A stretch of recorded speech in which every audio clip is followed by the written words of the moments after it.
In this video, I will be showing you how to password protect a Gamma AI presentation. I'll start by looking through my recent projects on the Gamma dashboard to find the presentation I want to secure. I've decided to protect the one titled The Three Pillars of 2026 AI. Once the slides are visible, I'll head up to the top navigation bar and click on the Share button to pull up my distribution options.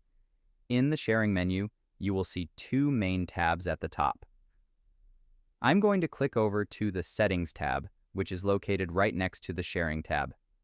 Inside these settings, you'll find a toggle labeled Require Password to View. When I go to turn this on, a window pops up showing the different individual and team subscription tiers.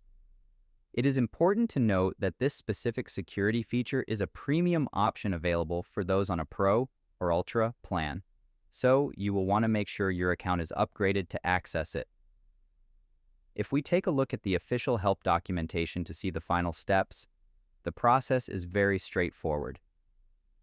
Once you have toggled the password requirement on, a text field appears where you can type in your custom password. After you have entered your chosen code, simply click the save icon. This ensures that your presentation is officially locked down, and now, whenever someone clicks your shared link, they will be prompted to enter that password before they can view any of your slides. And there you have it. That's the complete process of how to password protect a Gamma AI presentation.